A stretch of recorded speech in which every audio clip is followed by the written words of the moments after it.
Fueron posesionados los primeros 14 jueces que juzgarán casos de corrupción y de crimen organizado.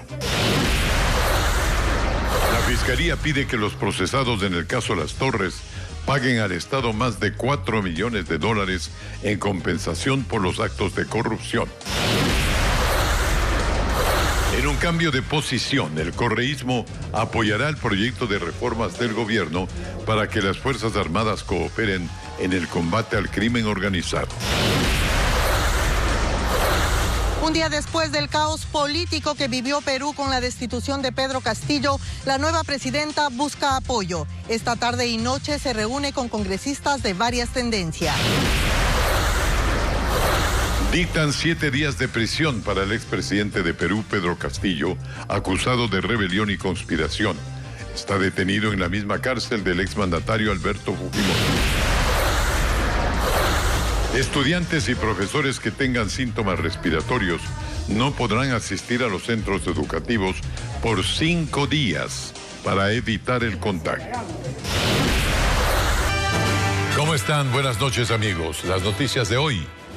El correísmo y otras bancadas legislativas anuncian su apoyo al proyecto de reforma parcial a la Constitución para que las Fuerzas Armadas, en coordinación con la policía, participen de la lucha contra el crimen organizado. El proyecto será revisado por la Unidad Técnica Legislativa del Consejo de Administración y pasará a una comisión legislativa. Paul Romero con las reacciones que se dan en la Asamblea. El bloque correísta, principal opositor del gobierno, sorprendió en la Asamblea cuando anunció su apoyo a la propuesta de reforma constitucional que presentó el presidente Guillermo Lasso para que las Fuerzas Armadas, en coordinación con la policía, enfrenten al crimen organizado sin declarar estados de excepción. Con el accionar que tienen que tener las Fuerzas Armadas, que es un rol, en el caso, excepcional. Y si va coherente con eso, y va atado, y va a brindar, y va a reforzar el tema de la seguridad y la protección de toda nuestra ciudadanía, pues claro que la vamos a apoyar. Lasso pretendía incorporar este tema en la consulta popular, pero la Corte Constitucional lo rechazó para que la reforma parcial a la Constitución pase a manos de la Asamblea. El bloque Pachacutic se sumó al respaldo a la iniciativa del Ejecutivo. Vamos a dar todo el apoyo respectivo para que este Ecuador tenga la seguridad que necesita. Por supuesto que daremos el voto. Por su parte, el bloque de Izquierda Democrática fue más cauto. Sus legisladores señalaron que antes de anunciar su postura, realizarán un análisis interno del contenido y pertinencia de la reforma. Es un debate que debe ser sumamente técnico y también debemos ver justamente las experiencias que han tenido países vecinos. Incluso en América Latina, en algunos congresos están debatiendo exactamente lo contrario, desmilitarizar las calles. La propuesta del Ejecutivo pasará a la Unidad de Técnica Legislativa para que emita un informe al Consejo de Administración. Tramitar pues con la celeridad del caso y con la profundidad del caso, porque son reformas constitucionales, es decir, cambian por completo el marco jurídico que nos rige en el país. Este proyecto de reforma a la Constitución deberá ser tratado en 2 debates, con una diferencia de 90 días. Para que sea aprobado, deberá tener el apoyo de al menos 70 votos y finalmente pasará a referéndum ratificatorio para que los ecuatorianos decidan en las urnas. Hay posiciones divididas entre quienes estudian el fenómeno de la inseguridad en el país ante la propuesta del Ejecutivo de que las Fuerzas Armadas participen de las tareas para la seguridad interna en colaboración con la policía. Francisco Garcés recogió las opiniones. La posibilidad de que las Fuerzas Armadas salgan a las calles y participen junto a la policía en actividades para la seguridad interna del Estado genera posiciones divididas entre los especialistas. Lino Proaño fue encargado de la estrategia de la policía y también del orden ciudadano como director de la Policía Metropolitana de la capital. Cree inevitable que las Fuerzas Armadas asuman un nuevo rol de seguridad interna, pero siempre teniendo claros sus roles específicos.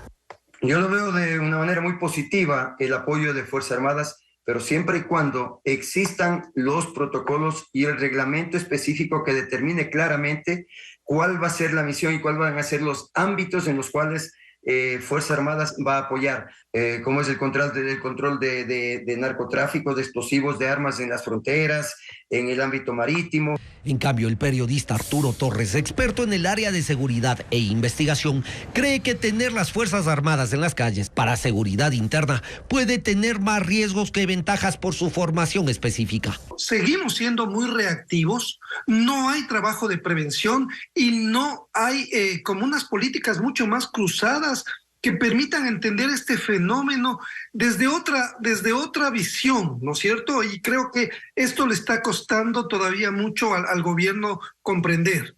Desde la visión militar hay quienes apoyan el proyecto. Wagner Bravo fue jefe de Estado Mayor del Ejército y cree que el aporte de las Fuerzas Armadas puede ser vital para recuperar la seguridad. Pero para ello, concuerda en que los roles de los uniformados tienen que ser claros. Una prioridad sería fortalecer los sistemas de inteligencia. Una vez que tenemos la inteligencia, que sabemos qué nos está pasando, montamos los cursos de acción para neutralizar, atacar, detener a esta amenaza a la seguridad nacional. Otro de los factores que preocupa a los expertos es el frente externo. El aumento de producción de droga en Colombia y Perú hace que las amenazas internas se incrementen y por eso plantean también que el Estado fortalezca su posición y aclare la corresponsabilidad de los países vecinos en la seguridad de sus fronteras. Una vez que el Consejo Nacional Electoral, pasando a otro tema, convocó oficialmente a la consulta popular, desde hoy hasta el 12 de diciembre se abren las inscripciones para las organizaciones sociales y políticas que deseen participar para promover el sí o el no. Las inscripciones se las realizan en las 24 delegaciones provinciales o en la Secretaría del Consejo Nacional Electoral en Quito. La campaña como tal iniciará junto con la de los candidatos seccionales y del Consejo de Participación. Los bloques que votaron por la censura y destitución de los 4 vocales del Consejo de Participación Ciudadana rechazan el fallo judicial que les restituyó en funciones.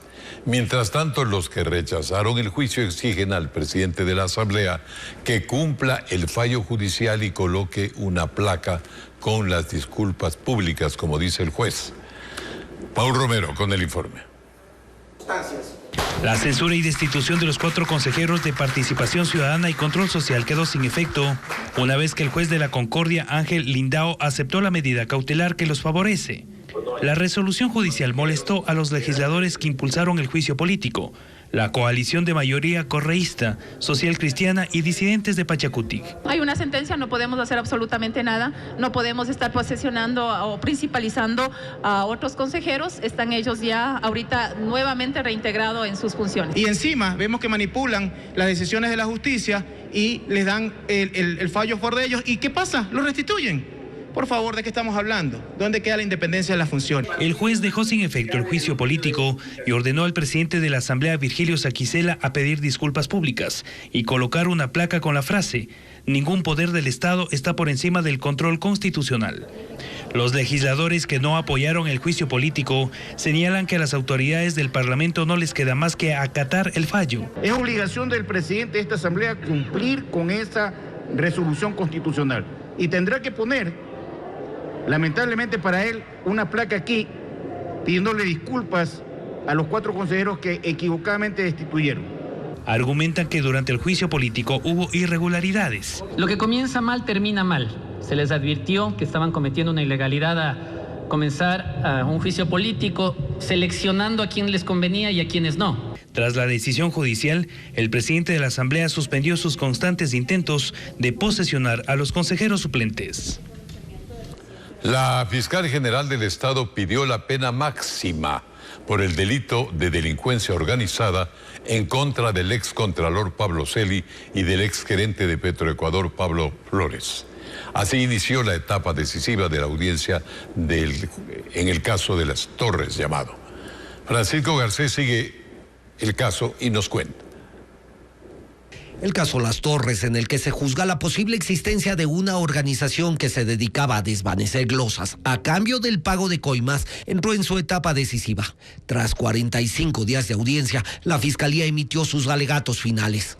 La fiscal Diana Salazar pidió el máximo de la pena por delincuencia organizada contra el excontralor Pablo Celi y contra el exgerente de Petroecuador Pablo Flores. Además, solicitó 9 años y medio de cárcel para la ex asesora de Flores en Petroecuador, Natalia Cárdenas, y para el exgerente de comercio de la estatal, Daniel Orellana. En cambio, enfrentarían 7 años de prisión Esteban Celi, hermano del excontralor, Luis Augusto, hermano del exsecretario presidencial José Augusto, y otras 4 personas. En la investigación, la Fiscalía determinó que la presunta red usó sus influencias para solicitar coimas a la empresa No Limit y garantizarle que mantenga contratos con Petroecuador, desvanecerle glosas y gestionar pagos pendientes. Han sido 55 pruebas en las cuales se llega a determinar con certeza la existencia de una estructura organizada. Como parte de la sanción, la Fiscalía solicitó una indemnización económica. Pablo Flores recibió $336,000. El señor Pablo Celi y Estela Vancelli, a través de su sobrino, que ahora ha sido negado, recibieron $500,000. Esos son los montos que nosotros hemos solicitado que se tienen que reparar, y adicionalmente los 4 millones que iban a ser el monto precisamente de la organización. Tras la acusación de Fiscalía, empezaron los alegatos de defensa, que se extenderán al menos 1 hora por cada uno de los 11 procesados.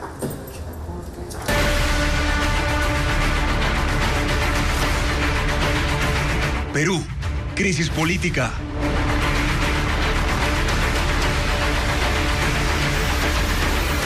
Es el segundo día de Dina Boluarte como presidenta de Perú.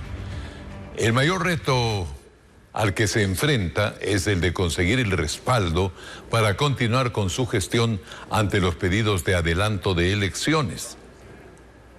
Vamos ahora con Jacqueline Rodas, quien se encuentra en Lima precisamente para darnos información sobre el caso. Buenas noches, Jackie. ¿Cuál es la situación política del Perú en este momento?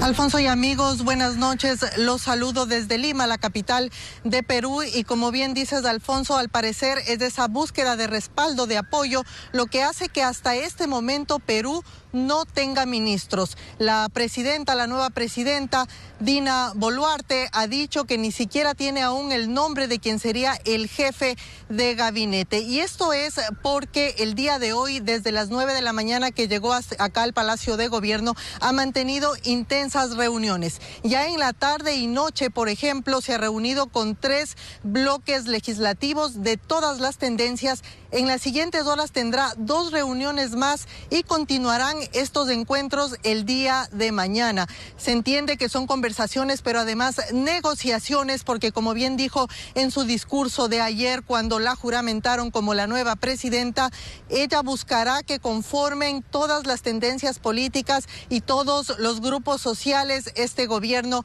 en apoyo a la nueva presidenta. Además, hoy se ha dado tiempo incluso de salir acá a la plaza principal, recibir una procesión, ha hecho otras actividades que les resumimos en el siguiente informe sobre lo que hizo la nueva presidenta de Perú durante este jueves. En las calles aledañas al Palacio de Gobierno en Lima, todo parece normal. En el primer día de un feriado largo en Perú, posterior a la jornada crítica que dejó en prisión al expresidente Pedro Castillo y en el poder a Dina Boluarte. De repente ella, por la condición de mujer, va a lograr mayores consensos, que es lo que se quiere en la política. Lamentablemente, las policías, las Fuerzas Armadas le han dado la espalda al presidente. Mi opinión es que tenían que irse todos. Todos tienen que irse. Boluarte asumió su despacho, mantuvo constantes reuniones y hasta salió a la Plaza Central para recibir a la procesión y las comparsas por el Día de la Virgen de la Inmaculada Concepción. Después de un rápido baile, volvió al palacio. Más temprano dio una rueda de prensa en la que dejó ver que el nombramiento de su gabinete no se concretará este jueves. El periodo de Boluarte termina en 2026, pero ya hay quienes piden que no siga en el cargo. Yo sé que hay algunas voces que indican adelanto de elecciones y eso democráticamente es respetable. Creo que la asunción de la presidencia en esta oportunidad es un poco reorientar lo que hay que hacer con el país. Más adelante, en coordinación con todas las organizaciones, estaremos viendo alternativas de mejor reorientar los destinos del país. También se refirió a su relación con los países de la región, cuando Ecuador está a la espera de que se oficialice su ingreso a la Alianza del Pacífico. Les saluda Jacqueline Rodas de Coavisa desde Ecuador. Había la reunión de la Alianza del Pacífico este 14 de diciembre. Se ha suspendido. ¿Qué va a pasar para Ecuador? Esto era de interés. Las relaciones con los países de la región tienen que seguir siendo las más idóneas, las más hermanadas, y lo que hemos tenido conocimiento, la entrega pro tempore que iba a ser este 14 de diciembre, ya estamos reuniéndonos con la vicecanciller para poder tomar nota. Creo que solamente está corriendo en el tiempo. Esperemos que en todo caso el presidente AMLO, como había ofrecido venir al Perú, se pueda cumplir esto. Acá lo vamos a esperar con los brazos abiertos y con el cariño de todos los peruanos. Pidió una tregua para poner la casa en orden y aseguró que conversa con todos los sectores políticos y sociales del país. Mientras tanto, en el distrito Ate, que es un punto alejado de aquí del Palacio de Gobierno, sigue preso Pedro Castillo, el expresidente destituido ayer, quien además hoy tuvo una audiencia, enfrentó a la justicia, y esta orden de prisión preventiva que solo tenía por 48 horas se ha extendido hasta por 7 días por decisión judicial, mientras la Fiscalía sigue recabando pruebas para procesarlo por posible rebelión y otros delitos. Aquí la situación del expresidente Castillo. El gobierno de Pedro Castillo terminó como inició, en conflicto. Conocido como un líder sindical y docente, Castillo ganó la presidencia contra Keiko Fujimori en 2021 con más de 8 millones de votos. Pero su victoria fue oficializada un mes después, tras una serie de impugnaciones. Asumió el poder como el primer presidente de origen rural en 200 años, pero pronto comenzaron los cuestionamientos.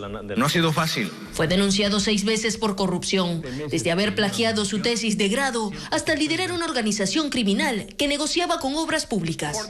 Enfrentó 2 juicios políticos donde se salvó de la destitución, pero el Congreso insistía en las denuncias de corrupción. Castillo argumentó que se trataba de una persecución, que era un golpe de Estado, pero una nueva votación sobre su vacancia lo esperaba la tarde del miércoles, cuando ocurrió lo inesperado. Disolver temporalmente el Congreso de la República. El mandatario peruano disolvió el Congreso, pero la orden no fue respaldada por los poderes políticos y el Parlamento acordó su destitución.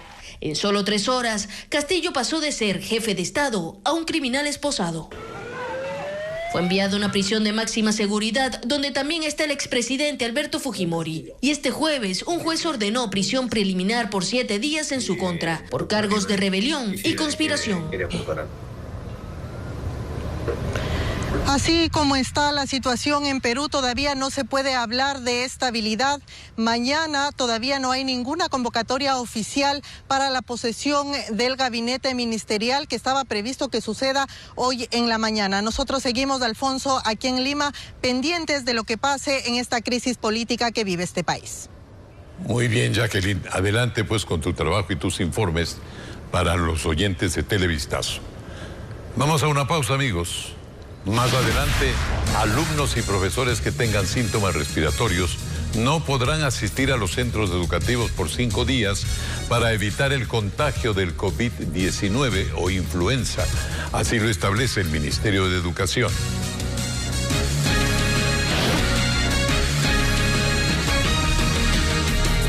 Hay más noticias. Los 14 jueces anticorrupción asumirán sus cargos desde hoy. En el auditorio de la Universidad de las Américas, UDLA, se ha organizado el evento de posesión. Y allí se encuentra Paul Romero para contarnos lo que ocurre. A ver, Paul, ¿qué anuncio hicieron pues estas nuevas autoridades?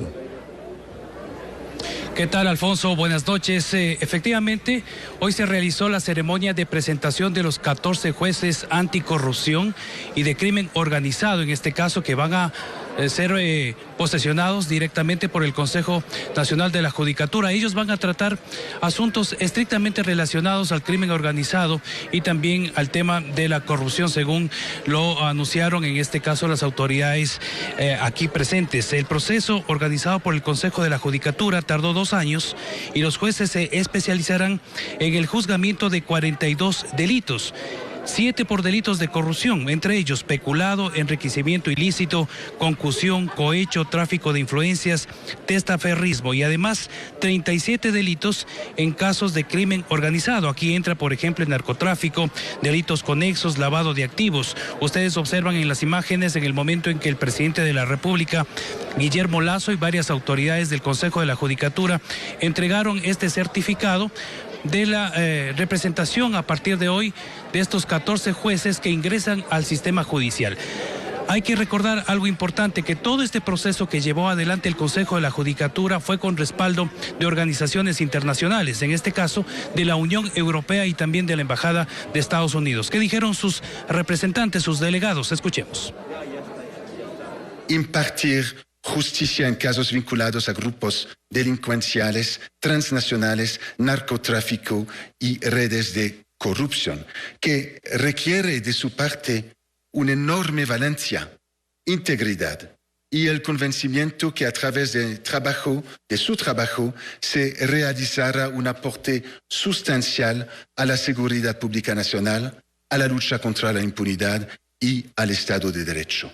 El gobierno de los Estados Unidos ha apoyado este proceso con recursos para dotar a las y los nuevos jueces de equipo tecnológico, adecuaciones a los espacios donde trabajarán y con capacitación de alto nivel en el combate contra la delincuencia organizada transnacional. Ahí los representantes tanto de la Unión Europea como también de Estados Unidos que colaboraron durante todo este proceso con capacitación y también, lógicamente, recursos. Según el Consejo de la Judicatura, fueron más de $1 millón los que se destinaron para, en estos 8 meses que duró el proceso estrictamente de la selección de los 14 jueces anticorrupción, tarde en varios rubros específicos para capacitar a los jueces. Otro detalle importante, estos jueces no participarán en casos de fuero de Corte Nacional de Justicia, es decir, de autoridades vinculadas directamente a fuero de Corte Nacional de Justicia. Este es el informe desde la Universidad de las Américas. Alfonso, buenas noches. Muchas gracias, Paul, por esta información. Y esperemos que con todo y esto, pues, podamos realmente emprender una lucha en profundidad contra la corrupción. El Ministerio de Educación estableció nuevas disposiciones para enfrentar las enfermedades respiratorias en estudiantes y personal de los planteles educativos. Entre las medidas, los alumnos deberán cumplir aislamiento durante 5 días desde el primer síntoma que presenten. Diego Cuenca nos tiene el protocolo de bioseguridad. Si un estudiante presenta síntomas relacionados con enfermedades respiratorias, no deberá ir a clases presenciales. Tendrá que permanecer en aislamiento durante 5 días contados a partir del primer síntoma. Sin embargo, podrá recibir actividades para realizar en casa y las faltas serán justificadas. Esa medida la dispuso este jueves el Ministerio de Educación para frenar la propagación de los virus. Por ejemplo, los 1.700 estudiantes de una unidad educativa particular en San Borondón ya empezaron a fortalecer las medidas de bioseguridad. Entre ellas está el aislamiento de los alumnos contagiados. Un 10% a lo mejor de estudiantes a nivel general han tenido que obviamente optar por quedarse en casa por diversos síntomas, como le dije, fiebre, tos. Hemos optado es por obviamente enviarle a las tareas vía correo electrónico o a través de nuestra plataforma. Además, el personal educativo deberá acudir a los centros de salud para someterse a pruebas de detección de COVID e influenza. Si el diagnóstico es positivo, también deben cumplir aislamiento por 5 días y realizar teletrabajo. El Colegio de Médicos recomienda evitar aglomeraciones en los festejos navideños. eviten ese tipo de acto innecesario en el que confluye gran número de ciudadanos, porque ahí son los puntos de contagio masivos que podrían llegar a amenazar nuestro colapso sanitario de hospitales y casa de salud. Como parte de las medidas en los planteles, está el uso obligatorio de la mascarilla dentro de los espacios cerrados y abiertos, incluso en el transporte escolar. El incremento de contagios tanto de influenza como de COVID-19 en el país lleva a la ciudadanía a los puntos de vacunación. Y este jueves los centros de salud recibieron a adultos y niños que buscaban cumplir con los esquemas de inmunización. Rafaela Hermida nos cuenta que apenas 2 millones de ecuatorianos han recibido las 4 dosis anti-COVID. Hay que ir a los centros. Desde hace algunos días se ha registrado una mayor afluencia de personas en los puntos de vacunación. Y tenemos un incremento importante de las personas que han venido a vacunarse de influenza y COVID. Hasta el Centro de Salud de Las Casas en el centro de Quito acudieron adultos mayores y niños que recibieron sus dosis contra el COVID, influenza y otras enfermedades. Sí, por eso, por seguridad de toda la familia. Si los adultos nos ponemos mal, no se diga un niño. Y también llegan para trabajar con más seguridad. Porque hay una ola de contagios, trabajo en sector de salud y tenemos que prevenir. En un centro comercial del norte de la capital también se habilitó un punto de vacunación. Hasta ahí llegó Marilú Bastida, que tiene un mensaje a la ciudadanía. Por prudencia, esto debemos hacer todos, porque si no, nunca se acabará el COVID. Esta gran acogida motivó que las autoridades organicen este fin de semana una campaña masiva de vacunación en el país. Más de 1.900 centros de salud internamente se están organizando para salir en barridos puerta a puerta a su casa. En Ecuador, 7.5 millones de personas tienen 3 dosis de la vacuna anti-COVID, mientras que apenas 2.5 millones tienen el segundo refuerzo. El Ministerio de Salud recuerda que hay disponibilidad de todas las vacunas en los centros de salud. Tulcán, en la provincia del Carchi, atraviesa una crítica situación debido a la falta de agua. El servicio fue interrumpido debido al grave daño en una tubería de gran magnitud. Por segundo día consecutivo, los habitantes no cuentan con el líquido vital, por lo que el alcalde Cristian Benavides evalúa la situación para declarar la emergencia sanitaria en la ciudad. Desde este miércoles, abastecerse de agua potable en Tulcán ha resultado casi imposible. Esto a causa de la rotura de la tubería de conducción de agua, que tiene casi 50 años y provocó que la empresa municipal cerrara las válvulas para tratar de reparar el daño. Gran parte de la localidad no tiene el servicio. Por ello, ciudadanos salieron con ollas, baldes, canecas y bidones para abastecerse en vertientes a las afueras de la ciudad. Este problema del agua potable, ningún alcalde anteriormente no quería solucionar el problema definitivamente. El sector comercial como restaurantes y hoteles atraviesa una crítica situación, pues desde este martes Tulcán es sede de un campeonato nacional de ciclismo y los deportistas han copado hoteles y restaurantes que ahora están sin agua. Estamos al límite.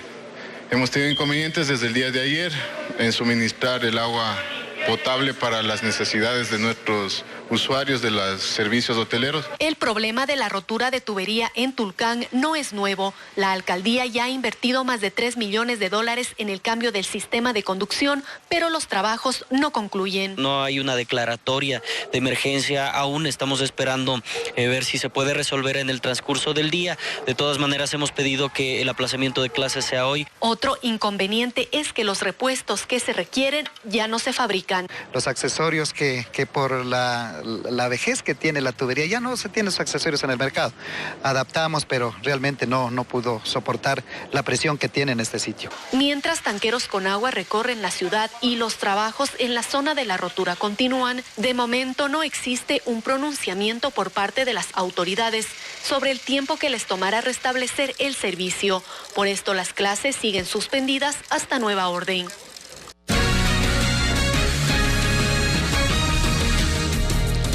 Gracias por acompañarnos aquí en Televistazo.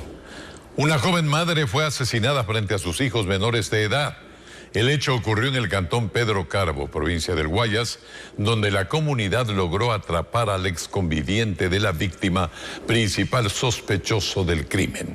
María Gabriela Carpio con los detalles de este lamentable caso. La mañana de este jueves, la consternación se apoderó de los habitantes del cantón Pedro Carbo, en la provincia del Guayas. Hasta ahí llegaron los agentes de la policía luego de confirmar que en el sitio una joven de 26 años había sido asesinada. El principal sospechoso es su ex conviviente, que según testigos usó un cuchillo para degollarla. Acto seguido le procede a realizar un corte a la altura del cuello, proponiéndole una herida profunda. Nosotros cuando ya la encontramos aquí en el piso, ahí no se sabe qué más, porque eso fue, el lío fue adentro. Los pequeños hijos de la mujer presenciaron el crimen y aunque los vecinos intentaron socorrer a la madre, las graves heridas le provocaron la muerte. Ingresa al domicilio de la señora. Lamentablemente estaban en presencia de sus 4 hijos menores de edad. Familiares de la hoy Oxisa manifestaron que ya tenían una relación ya de separamiento hace más de un mes y ese era producto que la señora había iniciado una nueva relación sentimental con otra persona. Minutos después del asesinato, el hombre fue detenido por los moradores. Los menores de edad fueron retirados por personal de la DINAPEN y recibirán asistencia psicológica. Mientras tanto, ya se inició el proceso de investigación contra el principal sospechoso por el delito de femicidio. 4 personas fueron víctimas de un ataque criminal en Yaguachi, provincia del Guayas. 2 de las víctimas son colaterales. Se trata de una profesora y su sobrino. Merlin Ochoa nos informa que en lo que va del año son 40 las personas asesinadas en este cantón. Las clases en la escuela donde trabajaba la profesora están suspendidas. La docente de 35 años es una de las víctimas mortales del ataque criminal que se registró la noche del miércoles en el cantón Yaguachi, Guayas. El múltiple crimen sucedió a pocos pasos de la puerta principal de la Fiscalía. Ahí también murió el sobrino de la docente de 23 años de edad y resultó herida la madre de la educadora, quien tiene 69 años. Los 3 son víctimas colaterales y estaban en el sitio para resolver un asunto familiar. Habrían tenido un acuerdo para reunirse en ese lugar para resolver ese problema que tenían por ese asunto de tránsito. Un accidente de tránsito. De lo que se conoce.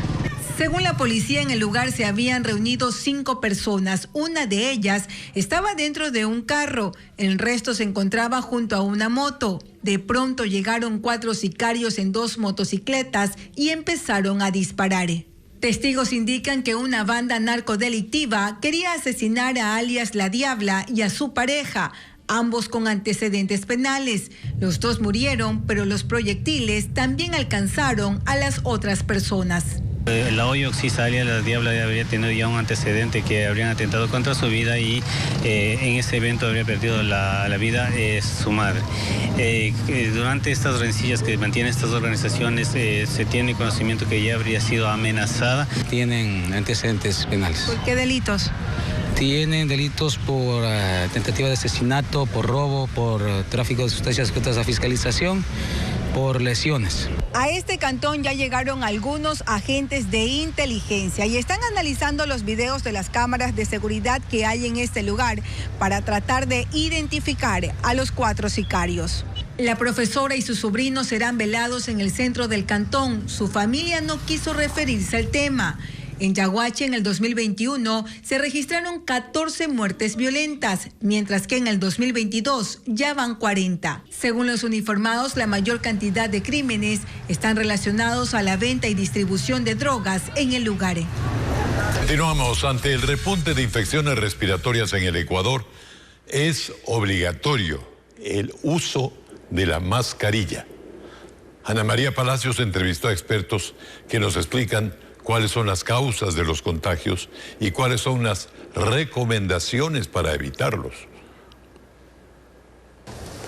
Según expertos, hace más de un mes empezó este repunte de casos de enfermedades respiratorias como el COVID, influenza y nuevas variantes del virus. Encontramos ya la presencia de esta variante denominada BQ.1 y después, hace unas pocas semanas, esta nueva que se denomina XBB. Estas variantes son aquellas que han estado causando picos de infección en otros países del mundo. Una de las causas es por la falta de vacunación en la población. Tenemos uno de los peores niveles comparados con nuestros vecinos, como por ejemplo Perú, como por ejemplo Chile, como por ejemplo Uruguay, de tercera dosis, es decir, de la dosis de refuerzo. Peor aún de las cuartas dosis. ¿Pero qué hacer si presentar algún síntoma? Quedarme en casa, no ir a trabajar. Las Federaciones Unidas de Profesionales de la Salud proponen algunas medidas importantes para evitar la saturación de hospitales que ya trabajan al 80%. Adquirir vacunas bivalentes. Las vacunas ahora no son bivalentes. Estas vacunas que estamos poniendo puede ayudar para el tema del COVID simplemente, pero no está ayudando con el tema de los antígenos para COVID y para Omicron. Tenemos que ayudar a la gente porque la gente no tiene para pagarse a veces una prueba de COVID, porque ya empezaron nuevamente a subir los precios de las pruebas de COVID. Dicen que no hay que bajar la guardia, intensificar las campañas de vacunación, utilizar todo el tiempo la mascarilla, mantener la distancia y las medidas de higiene. Las autoridades nacionales confirman que el virus de influenza aviar que se detectó en el país no afecta la salud de los humanos. Los avicultores llaman a los productores a notificar responsablemente si identifican muertes de las aves o eventuales anomalías en sus granjas. Byron Andino nos explica la situación.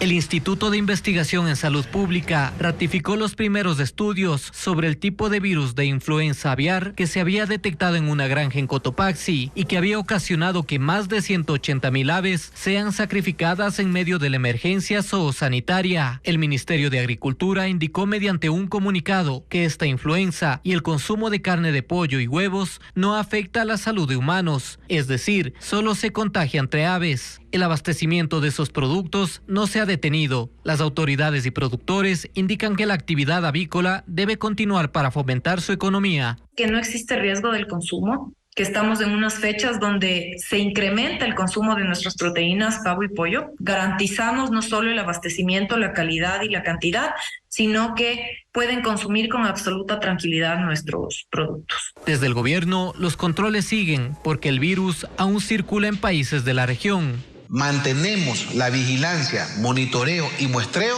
en la zona del cerco epidemiológico, así como el despliegue de técnicos en territorio a nivel nacional. Los avicultores del Ecuador también han implementado medidas para prevenir contagios de influenza en estos animales. Evitan y controlan mucho más el ingreso de aves silvestres, que personas ajenas a la granja ingresen. Desde el ministerio han continuado con la limpieza y desinfección de las instalaciones de la granja en que se detectó el brote en Cotopaxi para lograr la erradicación del virus. Seguimos con otros temas. En Durán, los nuevos fotorradares que instalaron fueron desconectados por la Corporación Nacional de Electricidad, CENEL. ¿Por qué? Porque los dispositivos tenían conexión eléctrica clandestina. Ocurre en medio de los cuestionamientos por estos radares que han generado más de 3,000 multas y que ahora serán anuladas. Diego Cuenca nos describe el problema en el control de tránsito en ese cantón del Guayas. Fueron desconectados este miércoles y desde entonces los 11 fotorradares dejaron de emitir multas a los conductores que transitan por la avenida Nicolás Lapenti. En Durán, el corte de energía lo hizo la Corporación Nacional de Electricidad, porque la conexión supuestamente era ilegal. La autoridad de tránsito de ese cantón del Guayas habría instalado los dispositivos sin tramitar los medidores de luz. Así lo asegura el administrador de CENEL. Se conectaron de manera ilegal, clandestina, por decirlo de esta manera. Y ya el día de hoy justamente ya vinieron a hacer la solicitud para hacer la instalación de los medidores.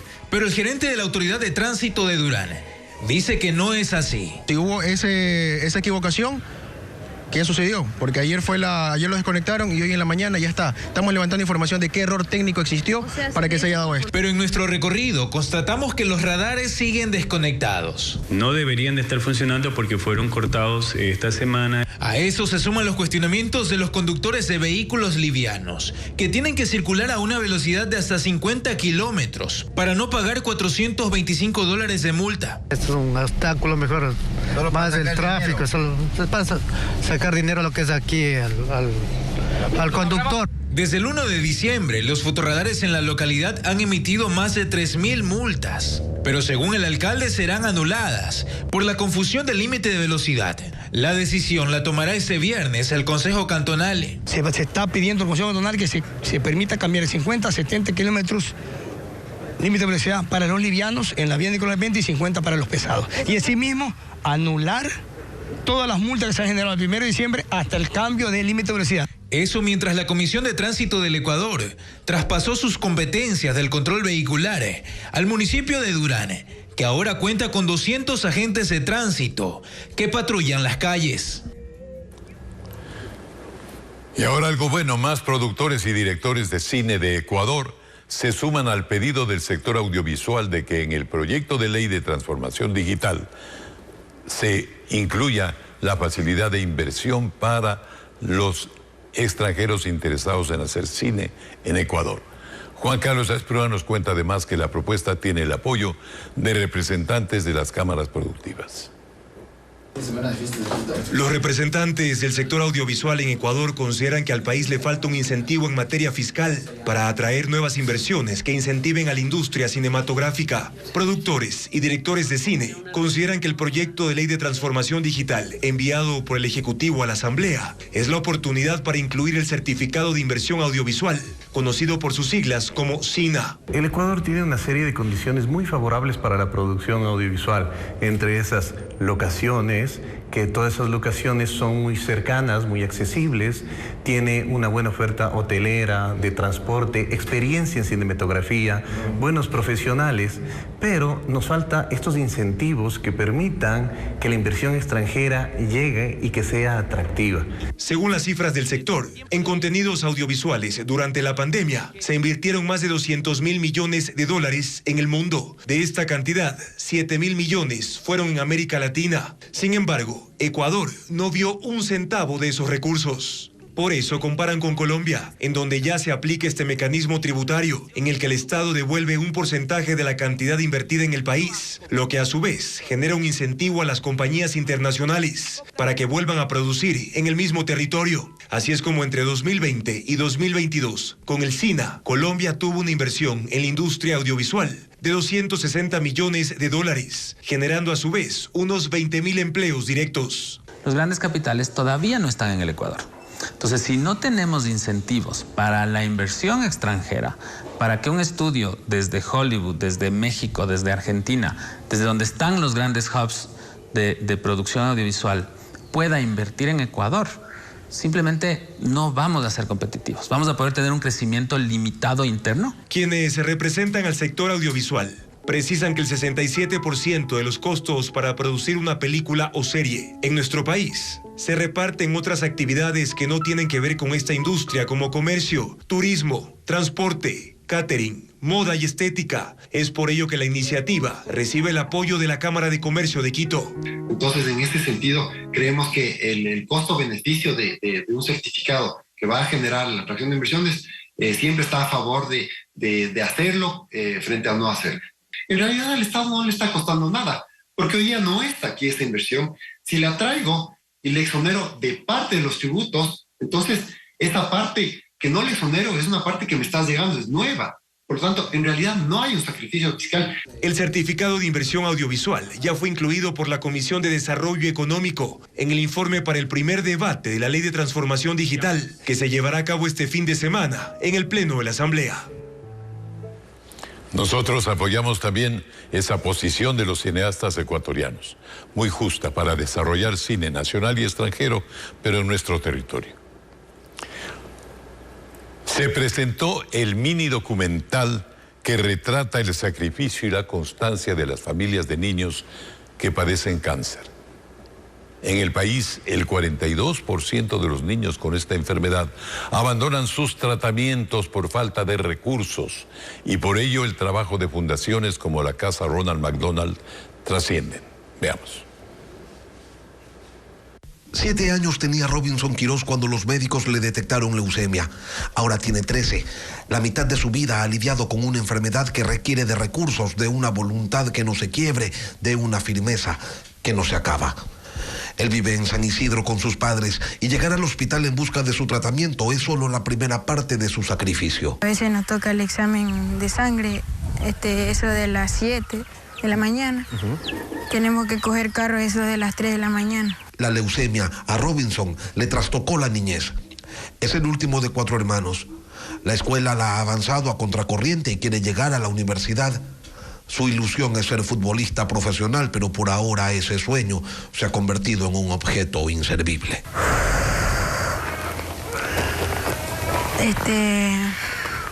Cuando corro mucho me canso rápido. No puedo jugar a fútbol porque después me pegan aquí. Pero en esta casa saben lo que es hacer pan con las cenizas. Alexandra, su madre, cuenta que no se va a olvidar nunca de ese día en que les dieron la noticia que les iba a cambiar la vida. En el Roberto Gilbert nos dijeron que él tenía leucemia y tenía el 70% en la médula. Entonces ahí comenzó nuestra lucha. Y los días de consulta de quimioterapia eran días de sacrificio y de desconsuelo, hasta que les contaron que había gente que brindaba un hogar a quienes llegaban desde lejos buscando salud para sus hijos con cáncer. En el 2016 comenzó la Casa Ronald McDonald a atender niños y pacientes que se atienden en Solca. Son niños de muy escasos recursos, familias que vienen desde muy lejos a atenderse en Solca y que antiguamente no tenían dónde hospedarse, dónde alimentarse. Y desde entonces ha atendido a 197,000 personas. Hoy quieren crear conciencia sobre la necesidad de brindar ayuda a quienes tienen que hacer largos viajes para encontrar atención para sus hijos. Más aún cuando la data señala que el 42% de los niños abandonan sus tratamientos por falta de recursos. El trayecto mínimo que experimentan son 300 kilómetros diarios. Más allá del tiempo también es el costo que involucra obviamente la movilización, la alimentación, el hospedaje, porque son tratamientos largos y obviamente no es de un día, sino que son varios días que tienen que ir y regresar, o muchas veces cuando el niño es internado, permanecer en la ciudad. Y nosotros aquí lo que hacemos es justamente abrirles las puertas para que ellos puedan estar seguros de que tienen un lugar que los acoge, que los apoya. Por ello, presentaron un mini documental que relata el temple, la constancia y el amor de las familias que todos los días la luchan para que sus hijos tengan una oportunidad más y se sobreponen para reconstruir las expectativas golpeadas que tienen los niños con cáncer y hacen de los sueños en suspenso el motor de esas vidas que se niegan a la derrota.